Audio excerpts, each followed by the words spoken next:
everyone, it's Tiara and I am so glad to have you here. In this video, I'm going to tell you a few life lessons I gained from the show Dad Stop Embarrassing Me. For those who forgotten or just didn't see it, here's a quick synopsis. In Dad Stop Embarrassing Me, Jamie Foxx plays a single dad and cosmetic brand owner whose teenage daughter, played by Kyla Drew Simmons, moves in with him full-time shortly after her mother's death.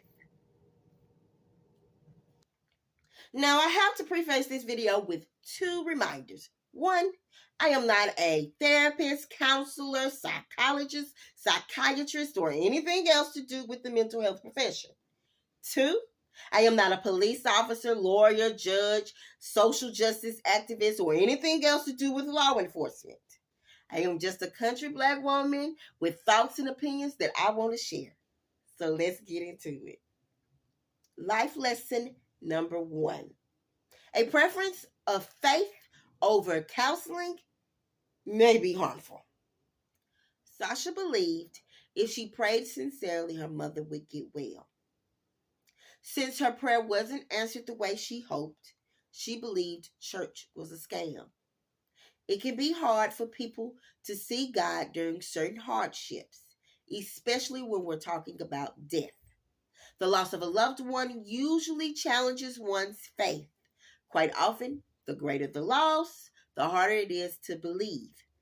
The feeling of abandonment that some people feel toward God during such times is relevant. Combine this with all the changes Sasha is going through at such a young age, and it's not surprising that she's experiencing a crisis of faith.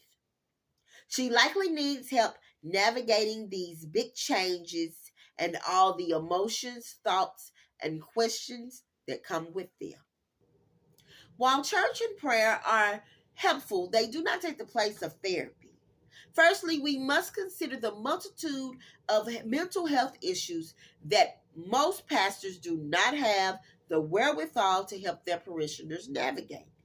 Secondly, prayer is often a one-sided conversation because most of us find it easy to tell God our troubles or to ask for the desires of our hearts, but find it difficult to stay still and hear from God. Not to mention, a person could believe they heard from God, whether through church or prayer, but still not have the tools necessary to deal with the issues of their life. Unfortunately, when people don't have the necessary tools to navigate the hardships of life, they often find harmful ways to cope. We tend to convince ourselves that such mechanisms are acceptable because they help us get through our day. Also, this idea of replacing therapy with prayer and church breeds the notion that if I pray and go to church and am not healed, then I must not know God. I must not believe enough, or my faith is too weak, which makes me a bad Christian. Such notions can cause people to walk around in a perpetual loop of mental anguish, trying to get right with Jesus when really they just need some therapy. Life lesson number 2. Most of us are convinced we don't need counseling. When Sasha moves in, they go to counseling, but it's all one big joke. This young girl has been uprooted from almost everything she knows to move in with a father that she would normally see during breaks only. Yet no one, therapists included, acknowledges the impact this life change may have on Sasha. Instead, the counselor tells them that they don't need counseling. They just need to bond. When Sasha expresses deep hurt or issues with her mother's death, they try to force her into going to church. No one considers or mentions counseling. When a group of teens are treated unfairly by the police, they sing a song instead of actually talking about it. Again, no one mentions counseling. These are all incidents where a person could benefit from counseling because we don't always know how to navigate the emotions tied to these experiences. But whether intentionally or unwittingly, this show sends the message or expresses the idea that counseling is okay for other people, but not me. There has been a trend of Black folk talking about mental health care more openly. As a group, we may be doing the work to accept the value of mental health care, but we still have so far to go. There are still too many of us who believe counseling and mental health care are concerns for real mental health disorders alone. The notion is grounded in the idea that a person has to be crazy, for lack of a better term, to actually participate in the ongoing series of mental health checkups that counseling can be.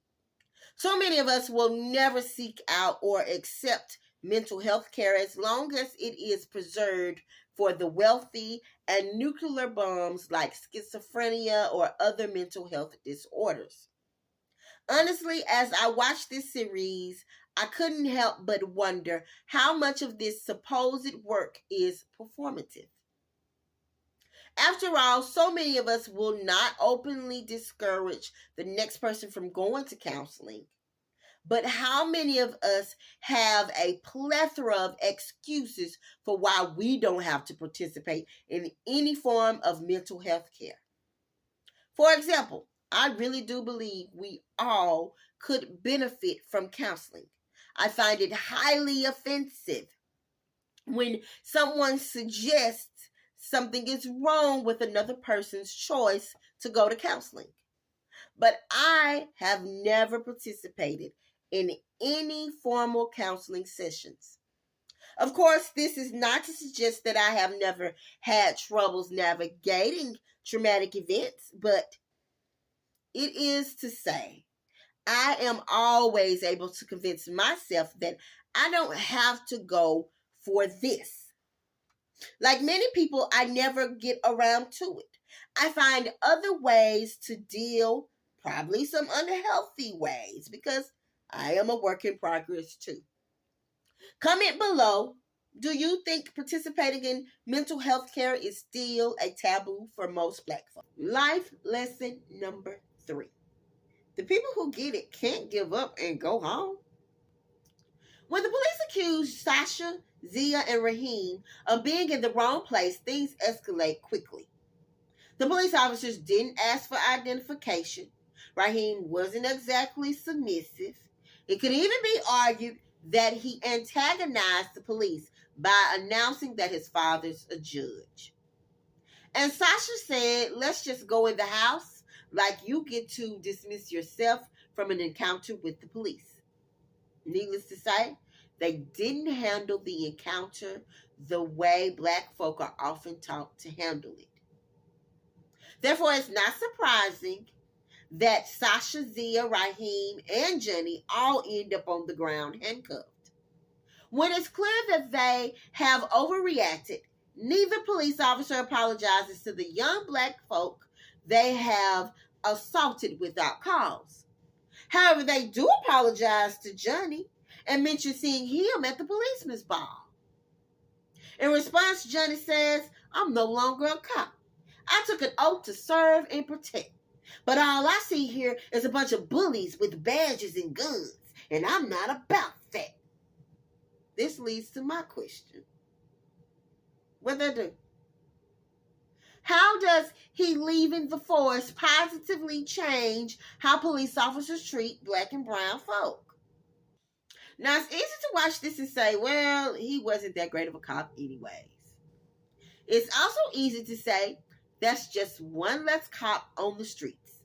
However, the flaw in such logic is that police officer will be replaced eventually, possibly by someone who doesn't get it.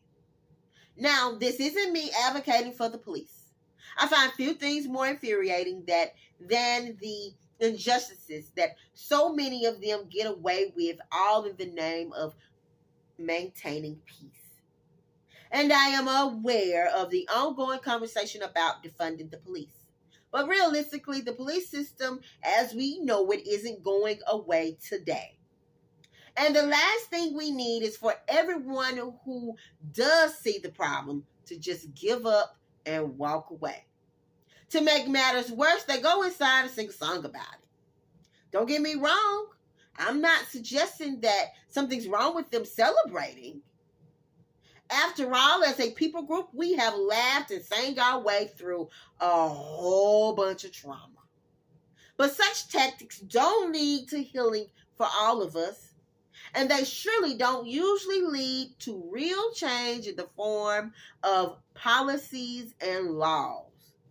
We need policies and laws in place to protect us, to hold them accountable, and ensure that they don't get to harass us, assault us, cause us bodily harm, or take our lives just to carry on with their own as if ours didn't matter.